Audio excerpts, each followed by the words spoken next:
pada hari ini bertepatan momentum yaitu di Hari Raya Idul Adha, salah satu ibadah yang disunahkan oleh Nabi Muhammad SAW itu ibadah kurban gitu. Kenapa? Karena para ulama mengatakan bahwa apabila kita melakukan satu amalan, maka kita wajib mengetahui ilmunya. Okay?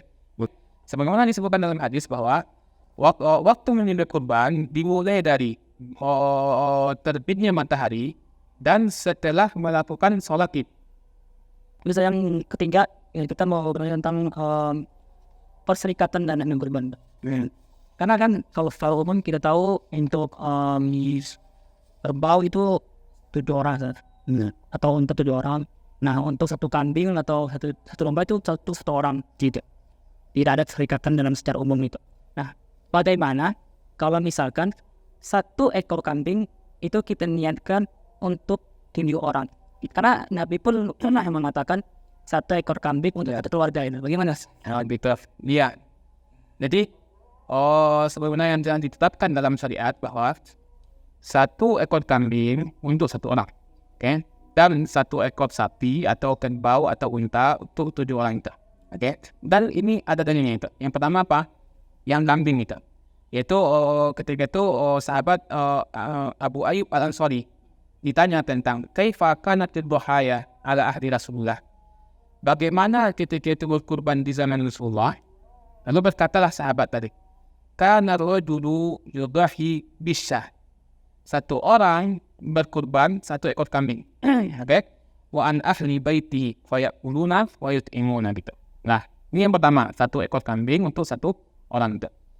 Kemudian hadis yang kedua itu dari Jabir bin Abdullah, qala naharna ma'a Rasulillah sallallahu alaihi wasallam, kami berkurban bersama Rasulullah SAW amal Hudaybiyah, itu di tahun Hudaybiyah, al-badanata an sabah, 1 ekor unta untuk 7 orang. Okay? Wal baqarata an sabah, dan 1 ekor sapi untuk 7 orang. Nah, berarti ini sudah ketentuan baku itu. 1 ekor kambing 1 orang, 1 ekor unta dan sapi untuk 7 orang. Okay? Kemudian bagaimana hukumnya 1 ekor kambing untuk 7 orang atau lebih dari 1, maka itu tidak dihitung sebagai kurban. Oke, tidak dihitung sebagai kurban. Atau 1 ekor sapi untuk 10 orang itu, maka itu tidak dihitung sebagai kurban itu. Oke. Nah, Seperti itu pendapat Mu'tazilah yang mengatakan bahwa memang nasnya memang sudah ada ya, bahwa ketentuan untuk 1 ekor kambing atau domba itu 1 orang. iya. Kalau misalkan dia kan untuk 1 keluarga atau lebih dari 1, itu berarti ini bukan kurban, mereka itu sedekah. Oke.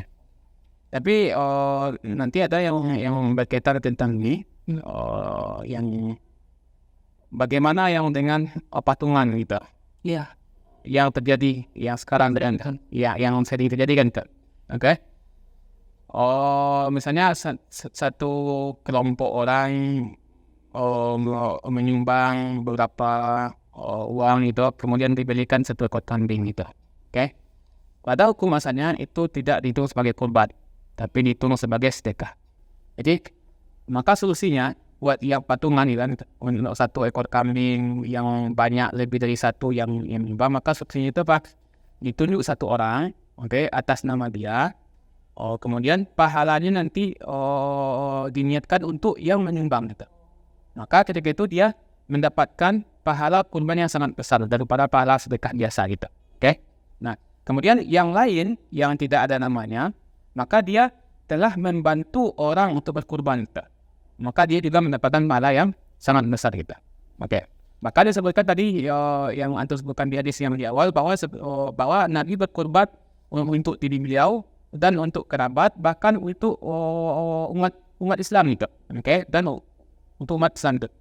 Dan ini dijawab oleh Imam Al-Baihaqi dalam kitabnya bahwa disebutkan bahwa tetap 1 ekor kambing itu untuk 1 orang. Lalu bagaimana dengan hadis Nabi tadi gitu? Lah, maksud dengan hadis tadi itu apa? Ketika itu Nabi menggabungkan pahalanya itu untuk semua orang. Oke, menggabungkan pahalanya itu. Bahkan kata Imam Al-Baihaqi sebutkan bahwa lau dafha anhu wa asraka ghairahu ma'hu fi thawabiha. Kalau seorang berkurban kemudian dia gabungkan pahalanya untuk orang lain, gitu, maka ketika itu boleh. Oke, maka ketika itu boleh gitu. Begitu juga kalau dia berkurban untuk dirinya dan untuk keluarganya itu, pahalanya gitu. Oke, maka itu tidak masalah itu. Bahkan Nabi dalam hadis sebut apa? Doha Rasulullah sallallahu alaihi wasallam bikabsyaini, dengan 2 ekor domba itu. Wa qala Allahumma taqabbal minni, ya, wa ali Muhammad wa min ummati Muhammad. Ya Allah, terimalah ini dari saya dan dari keluarga saya dan dari umat Nabi Muhammad. Oke. Nah, bahkan salah satu kalimat para pendakwah ketika itu untuk menghibur orang-orang yang tidak bisa berkurban, lalu apa kata dia? La tahzan ayyuhal fakir, gitu. Jangan bersedih wahai fakir miskin. Faqad dhaha ankal basirun nadir. Nabi telah berkurban untuk kalian itu. Oke. Berarti otomatis fakir miskin yang tidak bisa berkurban jangan sedih. Karena Nabi dulu telah berkurban untuk kita gitu. Nabi telah berkurban untuk kita gitu. Jadi itu salah satu solusi buat yang melakukan kepantungan atau bersedekah untuk memilih hewan kurban. Ada satu kalimat yang bisa saya ikuti, bahwa bergabung dalam kurban, oke, satu kambing itu tidak sah. Bergabung dalam kurban satu kambing itu tidak sah. Akan tetapi kalau bergabung pahala dalam satu kambing itu sah. Tapi kita bergabung pahala, bukan bergabung hewan. Atas nama satu orang, Ustaz. Atas nama satu orang. Oke. Oke, selanjutnya Ustaz, bolehkah berkurban untuk orang yang mati? Karena kadang-kadang kan kampung, Ya. almarhum Safruddin misalkan, Ya. almarhum siapa misalkan, itu kan diniatkan untuk orang yang meninggal. Itu bagaimana hukumnya? Berkorban untuk orang yang mati gitu. Orang yang sudah meninggal. Dalam mazhab kita, dalam mazhab itu tidak sah.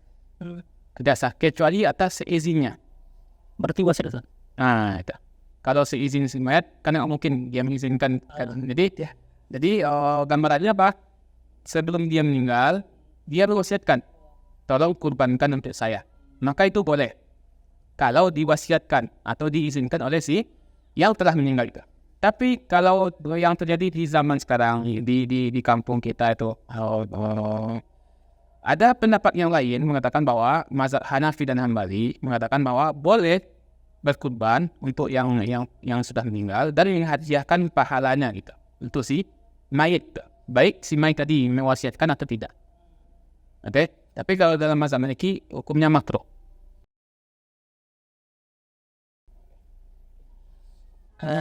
Hukum berkurban dengan uang betam. Apa? Sebenarnya kita balik lagi ke hukum asal kurban, yaitu sunnah muakkadah bagi yang mampu, bagi yang memiliki harta gitu. Kalau misalnya dia tidak memiliki harta dan dia ingin berkurban lalu meminjam uang itu, kalau pinjaman itu qardun hasan, pinjaman yang baik, tidak ada bunga dan sebagainya, maka itu boleh saja sah saja kurbannya.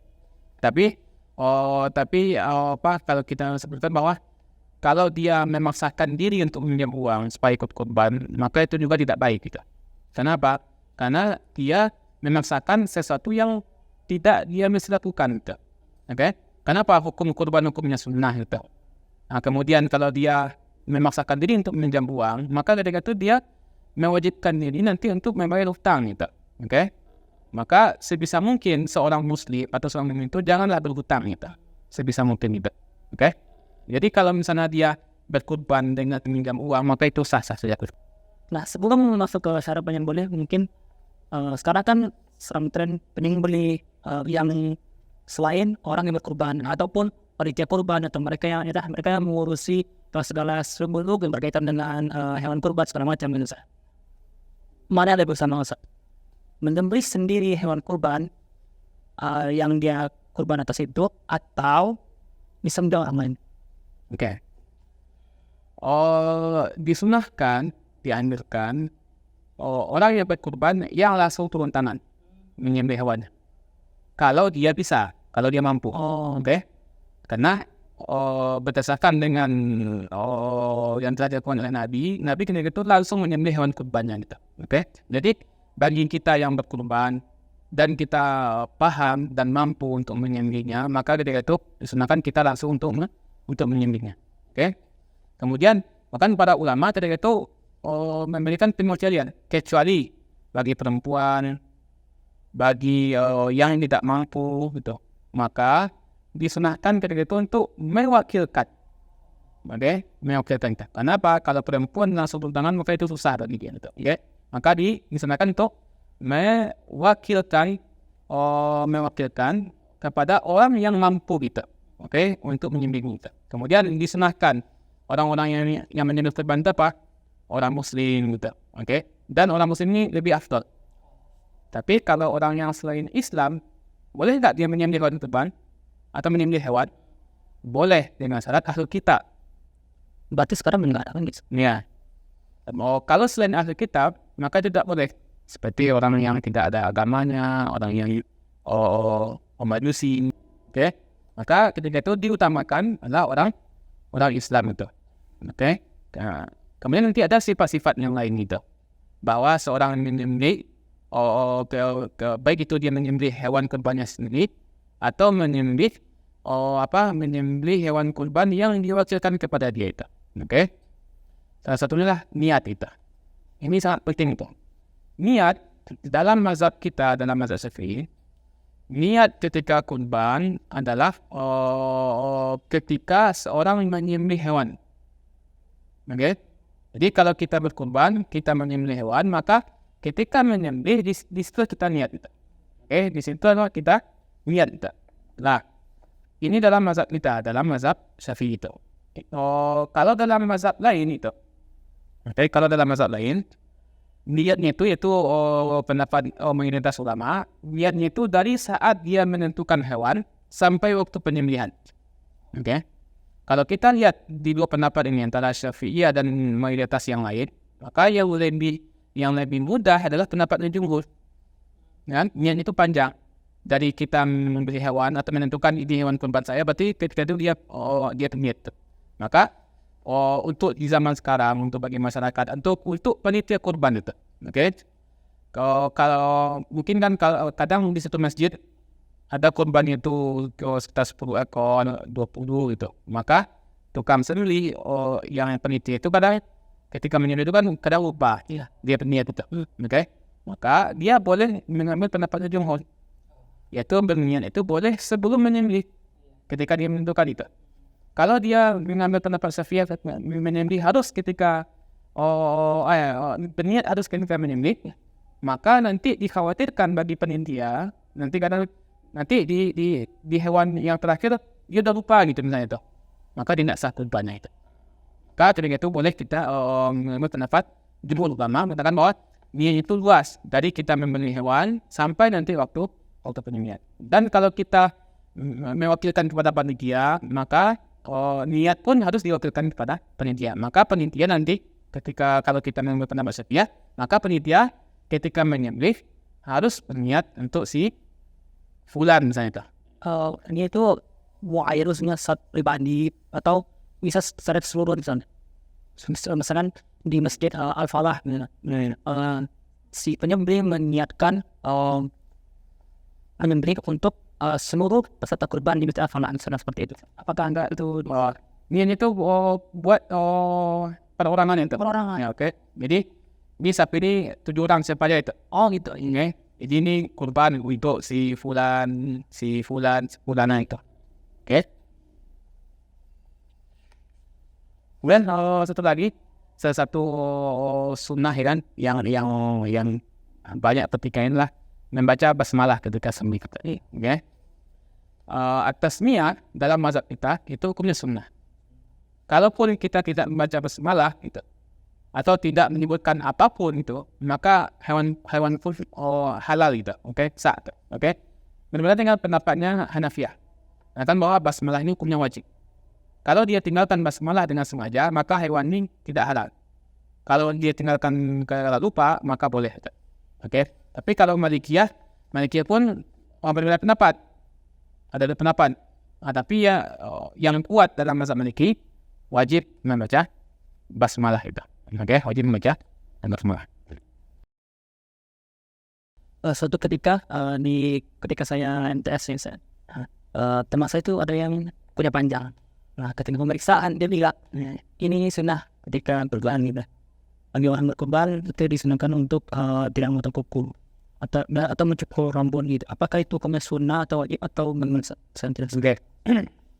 Jadi salah satu sunnah, yang mesti dilakukan bagi peserta kurban ketika memasuki tanggal 1 Zulhijjah itu apa? Tidak memotong rambut, tidak memotong kuku gitu. Karena dalam hadis disebutkan apa?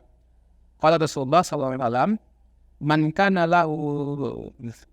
lahu zibhun yadbahu fa idza uhilla hilalu Zulhijjah, tatkala sudah masuk hilal Zulhijjah, fala ya'khuzanna min sya'ri, jangan potong rambut, wala min asfari, jangan potong kuku itu, hatta yudoh, sampai dia menyembelih hewan kurbannya. Jadi kalau dia lakukan berarti itu makruh. Itu makruh itu. Hikmahnya apa itu? Nah, hikmahnya apa? Yang pertama, para ulama bilang hikmahnya itu tasabbuhan bil muhrim, menyerupai orang yang sedang ihram dalam haji. Yang kedua, hikmah yang kedua apa? Kan orang yang berkurban ketika itu salah satu pahalanya apa? Allah bebaskan dia dari api neraka itu. Maka dianjurkan sebelum hewan kurbannya itu disembelih, jangan potong kuku, potong rambut, supaya apa? Supaya seluruh anggota tubuhnya utuh dibebaskan oleh Allah daripada api neraka itu. Tapi ada pendapat lain, kan bahwa yang tadi itu pendapatnya jumhur.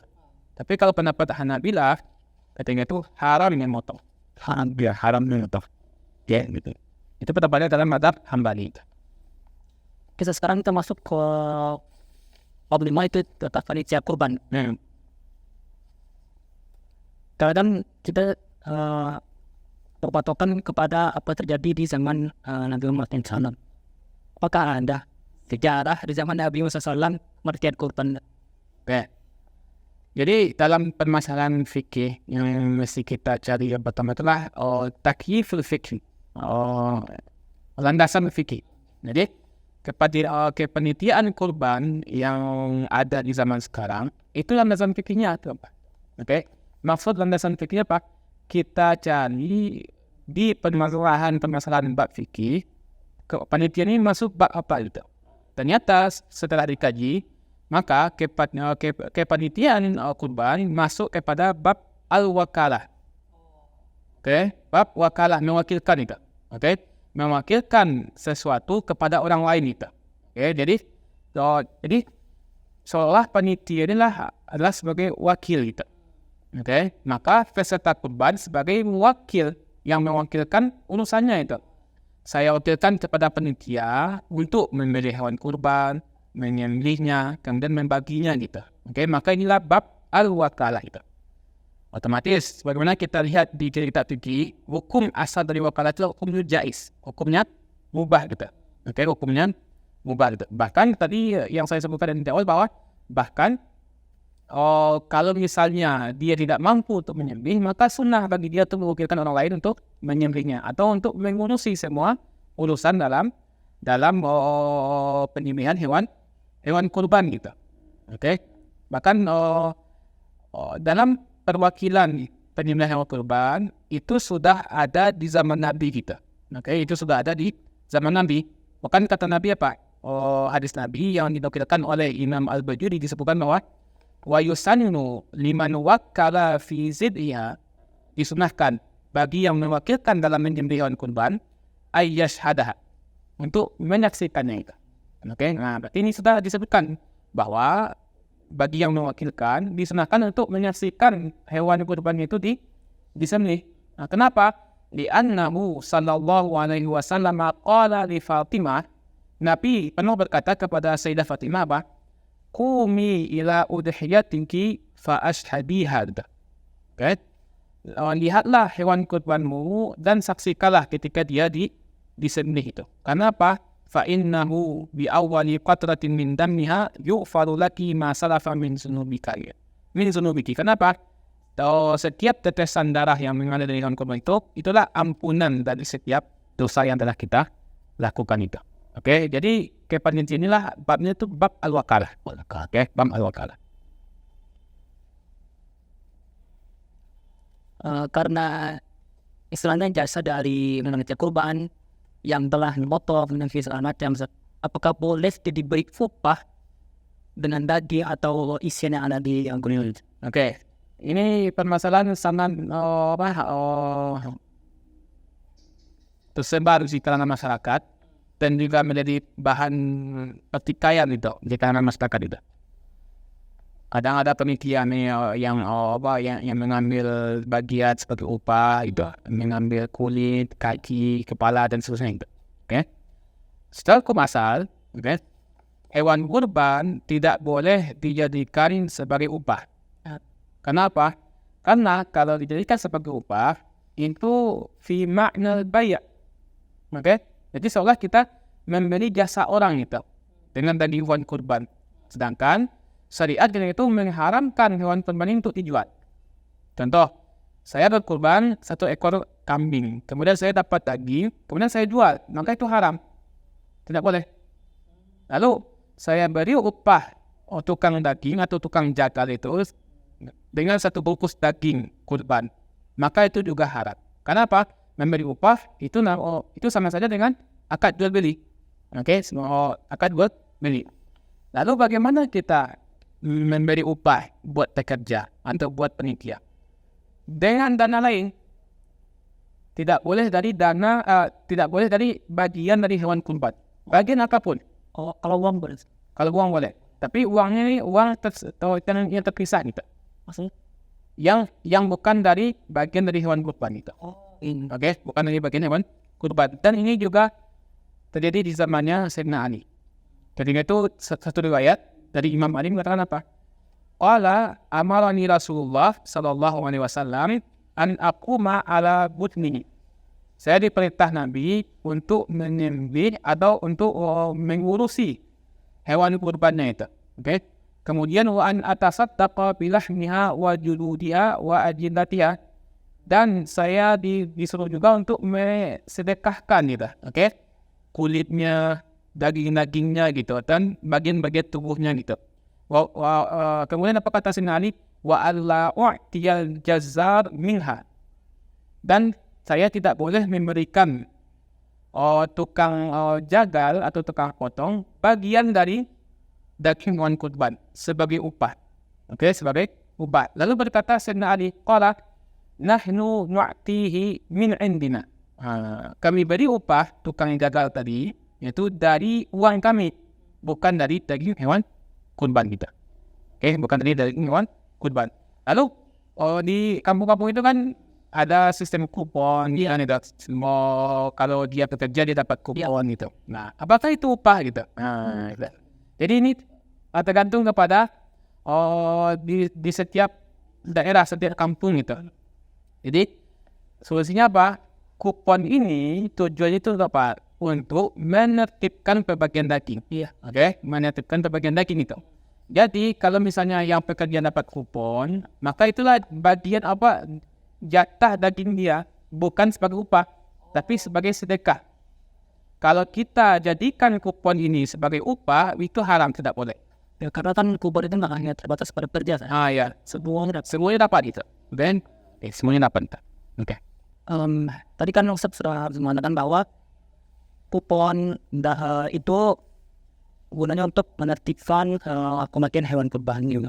Nah, sekarang siapa saja yang berhak menerima daging kurban? Apakah terbatas hanya kepada orang yang berkurban saja, atau panitia saja, atau bagaimana? Oke. Jadi kita kelompokkan dulu. Yang pertama kurban wajib dan kurban sunnah. Kurban wajib tadi apa? Kurban yang nazar atau kurban yang ditentukan atau ta'yin gitu. Nah, kalau kurban wajib, nah distribusi daging itu untuk ke fakir miskin. Tidak boleh si peserta kurban untuk mengambilnya. Kalau dia ambil atau keluarganya mengambil, maka dia harus mengganti seharga daging yang dia ambil itu. Oke? Nah, berarti seluruhnya harus diberikan kepada fakir miskin atau kepada penuntut ilmu yang jauh dari keluarganya dan seterusnya gitu. Nah, kemudian kurban sunnah. Kurban sunnah lebih afdal itu disedekahkan, disedekahkan, tapi boleh diambil sedikit oleh peserta kurban untuk tabarukan saja, untuk mengambil berkah, untuk mengambil berkah juga. Nah, akan tapi ada sebagian ulama yang memberi batasan-batasan itu. Seperti dalam mazhab kita, dalam mazhab Syafi'i, pendapat yang paling kuat muktamad bahwa pembagian kurban sunnah atau distribusi kurban sunnah menjadi 3 bagian. Sepertiga untuk peserta kurban dan keluarganya, sepertiga untuk fakir miskin, dan sepertiga hadiah. Jadi dalam pendistribusian daging kurban harus kita bedakan untuk fakir miskin dalam bentuk sedekah, untuk orang kaya atau untuk kaum muslimin selain fakir miskin itu dalam bentuk hadiah, bukan sedekah. Dalam bentuk hadiah, bukan sedekah. Maka disebutkan ada 2 hadis yang disebutkan bahwa Nabi mengatakan apa? Kulu wa at'imu wadakhiru. Makanlah dari daging kurban itu, kemudian berilah makan orang lain, kemudian wadakhiru, simpan. Hadis yang kedua, kulu wadakhiru watasaddaqu, dan sedekah kala itu. Jadi kesimpulannya apa? Dari 2 hadis ini menunjukkan bahwa yang pertama, daging itu ada bagian itu dimakan, dimakan dan disimpan buat keluarga. Yang kedua, dihidangkan untuk tamu, itu untuk orang-orang kaya. Ini sebagai hadiah. Yang ketiga baru disedekahkan untuk fakir miskin gitu. Ini korban sunnah gitu. Oke, Ustaz. Ini mungkin pertanyaan penutup. Apa hukumnya memberikan daging kurban kepada non-muslim? Memberikan hewan kurban kepada non-muslim. Ini terjadi perbedaan pendapat dalam mazhab kita, dalam mazhab Syafi'i. Saya nukilkan beberapa pendapat. Yang pertama adalah pendapatnya Imam Al-Buwaiti, salah satu muridnya Imam Syafi'i di Mesir. Mengatakan bahwa tidak boleh kepada non-muslim. Daging kurban harus kepada orang muslim, orang Islam. Tapi Imam Nawawi dalam kitab Majmu' mengatakan bahwa boleh diberikan kepada fakir miskin dari kalangan ahlu zimmah. Apa itu ahlu zimmah? Orang kafir yang hidup di negara muslim. Boleh diberikan, tapi yang diberikan adalah daging dari hewan kurban sunnah. Kalau hewan kurban wajib tidak boleh, mesti kepada orang Islam. Seperti kalau yang nazar nggak boleh. Yang nazar tak boleh. Ini pendapatnya Imam Nawawi dalam kitab Majmu'. Tapi pendapat ini ada juga dikritik oleh ulama lain.